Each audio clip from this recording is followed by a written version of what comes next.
तो इसमें हम लोग देखेंगे मतलब इंडस वाटर ट्रीटी के बारे में देखेंगे। ठीक। तो कम टू द पॉइंट जो अभी हम लोग देखिए इंडस वाटर ट्रीटी ये तो देखे थे कि मतलब पाकिस्तान के साथ ये हुआ था आफ्टर द इंडिपेंडेंस के बाद कि जो भी पाकिस्तान के अंदर जो भी रिवर है वो इंडिया के होकर ही फ्लो करती है, जो आपका एक इंडस रिवर सिस्टम है। जिसके ये रिवर हैं आपका चेनाब हो गया, झेलम हो गया और सिंधु हो गया, तीर ये हो गया नॉर्दर्न साइड का रिवर है, मतलब हिमालयन के ऊपर साइड वाले।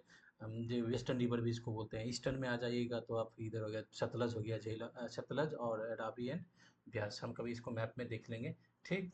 तो ये हुआ था कि जो नॉर्दर्न रिवर है, जो इंडस, झेलम और चिनाब है, ये तीनों रिवर है, उसका 80% वाटर हम पाकिस्तान को देंगे, क्योंकि पाकिस्तान में जितनी भी रिवर है उसका फ्लो इंडिया के थ्रू ही होता है।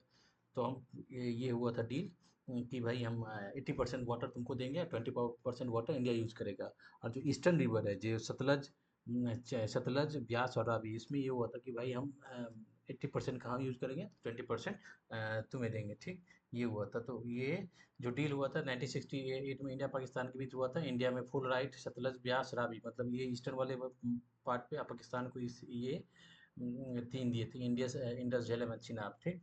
तो इंडिया फुड ब्लॉग, आप देखिए जब ये पहलगांव में अटैक होने के बाद इंडिया ने किया सबसे पहले, क्योंकि जो ये 1960 में जो इंडस वाटर ट्रीटी हुआ था जिसमें वर्ल्ड बैंक ने मीडिएट किया था दोनों कंट्री के बीच में।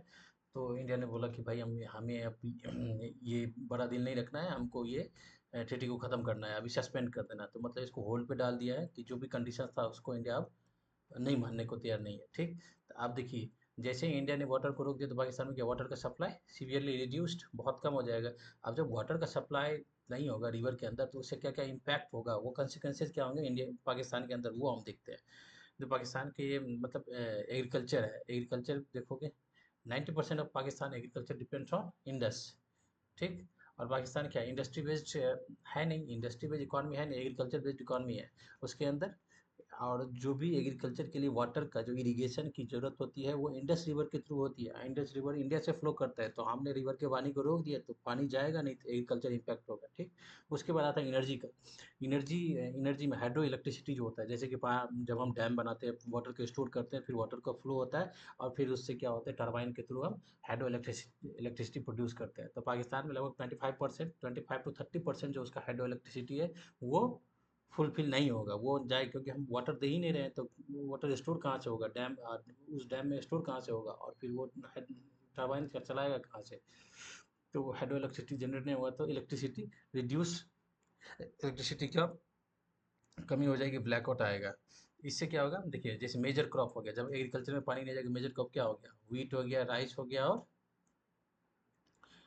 Rice at risk. उसके साथ साथ क्या हो जाएगा, कॉटन भी बहुत ज़्यादा इम्पेक्ट होगा, और पाकिस्तान कॉटन का अच्छा प्रोड्यूसर है, कॉटन प्रोड्यूस करता है, तो कॉटन प्रोड्यूस इम्पेक्टेड होगा। तो उससे क्या होगा, जो कॉटन इंडस्ट्री है, जो इसका टेक्सटाइल इंडस्ट्री है, वो हो जा मतलब इम्पैक्ट होगा।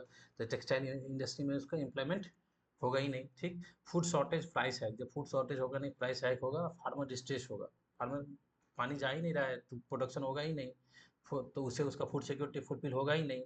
फिर प्राइस हाइक वैसे ही है, क्योंकि अभी 150 रुपये किलो आटा वहाँ पे मिलता है, प्राइस हाइक होगा ही वैसे, इधर से सप्लाई नहीं होगा, क्योंकि प्रोडक्शन होगा नहीं, क्योंकि हम पानी दे नहीं रहे हैं, तो प्रोडक्शन होगा नहीं, तो प्राइस हाइक जाएगा, तो इन्फ्लेशन आएगा, फार्मर डिस्ट्रेस तो होगा ही उससे। उसके बाद क्या है, 25 से 30% पाकिस्तान इलेक्ट्रिसिटी, वो हाइड्रो पावर दिखा दिए। डैम जैसे तीन, एक हो गया तड़वेला हो गया, दूसरा मंगला, व्हील छपर, ये दोनों डैम है, वो सफर करे permanent blackout and energy shortage. जब हाइड्रो इलेक्ट्रिसिटी जनरेट ही नहीं होगा तो क्या हो जाएगा, इलेक्ट्रिसिटी प्रोडक्शन होगा ही नहीं, तो ब्लैकआउट होगा, एनर्जी शॉर्टेज होगा, तब एनर्जी से रिलेटेड जो भी इंडस्ट्री है वो उससे इफेक्टेड होगा, पानी से इफेक्टेड होगा, एनर्जी से इफेक्टेड होगा। ठीक। समझ गए, इस गर्मी में फिर कहाँ से एसी चलाएगा। वैसे भी वहाँ पर टेक्सटाइल, सीमेंट एंड फर्टिलाइजर, पानी से रिलेटेड जो इंडस्ट्री है, टेक्सटाइल के लिए पानी की जरूरत पड़ती है। टेक्सटाइल, एक तो कॉटन के प्रोडक्शन के लेवल पे अलग जरूरत पड़ती है, और कॉटन के बाद टेक्सटाइल इंडस्ट्री में जब कपड़ा बनाने में भी इलेक्ट्रिसिटी की जरूरत, पानी की जरूरत पड़ती है, क्योंकि धुलाई में, रंगाई में, इस सब में पानी की जरूरत पड़ती है। तो वो टेक्सटाइल इम्पेक्ट होगा। सीमेंट के लिए, सीमेंट इंडस्ट्री में होता है, फर्टिलाइजर के लिए जरूरत पड़ता है। ये तीनों चीज़ कोलैप्स करेगा, वो वाटर सप्लाई होगा नहीं, मेसिव अनएम्प्लॉयमेंट। जब ये सब काम ठप हो जाएगा, जब एग्रीकल्चर में डिस्ट्रेस आएगा, इंडस्ट्री में डिस्ट्रेस आएगा, तो क्या हो जाएगा? अनएम्प्लॉयमेंट होगा। अनएम्प्लॉयमेंट होगा, एक्सपोर्ट नहीं होगा, पाकिस्तान का जो एक्सपोर्ट हो रहा है, जहाँ बाहर हो रहा है, वो एक्सपोर्ट नहीं होगा, लॉस होगा। तो क्या हो जाएगा उसका? क्या होगा? इकोनॉमी कोलैप्स करेगा, रुपया डेप्रिसिएशन, रुपया नीचे चला जाएगा, इन्फ्लेशन स्पाइक, इन्फ्लेशन बढ़ जाएगा, ठीक। तो ये ओवरऑल इसका जो देखो, लेकिन इसका लॉन्ग टर्म में इफेक्ट होगा। हम ये नहीं कह रहे कि हम आज पानी रोक दिए तो कल इसका इफेक्ट दिखने को मिल जाएगा, नहीं। इसका इफेक्ट टाइम आने पे देखने को मिलेगा धीरे धीरे। लेकिन यदि हम एक परमानेंट ये एक अपना माइंडसेट बना लिए जो भाई अब कुछ इस तरह का होगा, तो हम डायरेक्ट पाकिस्तान के जो वहाँ के जो पॉपुलेशन है उस पर हम डायरेक्ट अटैक करेंगे इंटरनली, मतलब इनडायरेक्टली। इनडायरेक्टली मीन्स कैसे? वाटर रोक दिए तो डायरेक्ट वहाँ का जो सिविलियन है उसको इफेक्ट करेगा। जब सिविलियन को इफेक्ट होगा तभी तो सिविलियन गवर्नमेंट के ऊपर प्रेशर डाल सकता है कि भाई तुम इस तरह का क्यों हमारे जो नॉर्मल जिंदगी है क्यों बर्बाद कर रहे हो, तुम क्यों इस तरह के खुराफाती दिमाग लगाते हो, क्यों करते हो, क्यों इंडिया के जाकर इंडिया को परेशान करते हो, उसमें तबाह करते हो। तो सिविलियन का प्रेशर पड़ना जरूरी है गवर्नमेंट के ऊपर। तो it is one kind of strategy, ठीक। उसके बाद वाटर, जब वाटर का सप्लाई को हम यदि कंट्रोल करेंगे तो वहाँ पे ड्रॉट फेमाइन भी आ सकता है, वाटर राइट्स भी हो सकते हैं सिविल। जैसे कि वाटर राइट्स जब हम यहाँ पे कर रहे हैं तो पंजाब और सिंध के बीच हमेशा चलता रहता है, पंजाब सिंध प्रोविंस के बीच हमेशा ये चलता रहता है, जब भाई तुम पानी ज़्यादा यूज़ करते हो, मुझे नहीं छोड़ते हो। तो ये वाटर राइट्स हो सकता है, सिविल अनरेस्ट हो सकता है, गवर्नमेंट इनस्टेबिलिटी। ये जब सिविल अनरेस्ट होगा तो गवर्नमेंट इनस्टेबल होगा। पोटेंशियल मिलिट्री रूल, जो मिलिट्री रूल इनडायरेक्टली है अभी, इनडायरेक्टली है, वो डायरेक्ट मिलिट्री रूल के अंदर चला जाएगा। मिलिट्री रूल में चला जाएगा तो फिर अलग काइंड्स ऑफ प्रॉब्लम होगा। Increase extremism and chaos.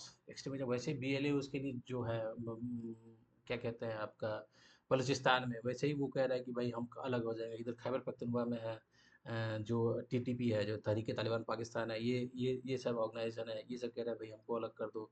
TTP कहता है कि जब भाई खैबर पख्तूनख्वा है वो किसका, अफगानिस्तान का पार्ट है, तो इसको अलग करो। तो दिस काइंड्स ऑफ मतलब प्रॉब्लम आएगा, ठीक।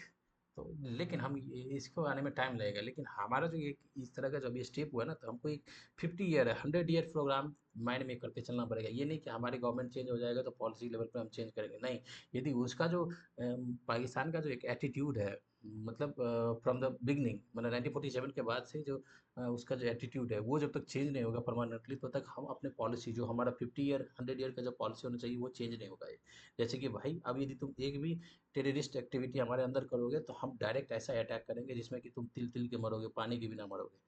जो मिलिट्री अटैक होगा, जो डिप्लोमेटिक अटैक होगा, जो वर्ल्ड में आइसोलेशन होगा तुम्हारा, वो तो अलग जगह पे है। लेकिन हम अब ऐसा अटैक करेंगे जबकि हम जो जिसका कि इफेक्ट कह सकते हैं ना, एक स्लो पॉइजन वाला हम हथियार यूज करेंगे, जैसे पानी, इस तरह का हम करेंगे। तो एक ये 50 ईयर या 100 ईयर का एक पॉलिसी होना चाहिए, जिसमें कि इंडिया के अंदर गवर्नमेंट कोई भी चेंज करे हो जाए, सेंट्रल आए, राइट आए, लेफ्ट आए, कोई भी आए, तो ये पॉलिसी में चेंज नहीं होना चाहिए। जैसे कि अमेरिकन का पॉलिसी है जो मतलब इसराइल को लेके, चाहे बाइडन है या ट्रम्प है, पॉलिसी चेंज नहीं होता है। जब भाई इसराइल को हमें सब प्रोटेक्ट करना है, इसराइल को हमें सपोर्ट करना है, गवर्नमेंट किसी का भी आता है इसराइल को करता ही करता है, सपोर्ट करता है। वर्ल्ड में उसका हेजेमोनी रहना चाहिए। तो गवर्नमेंट किसी का बाइडेन का है या इसका ट्रम्प का है, हेजेमोनी वाला काम करता ही करता है, ठीक।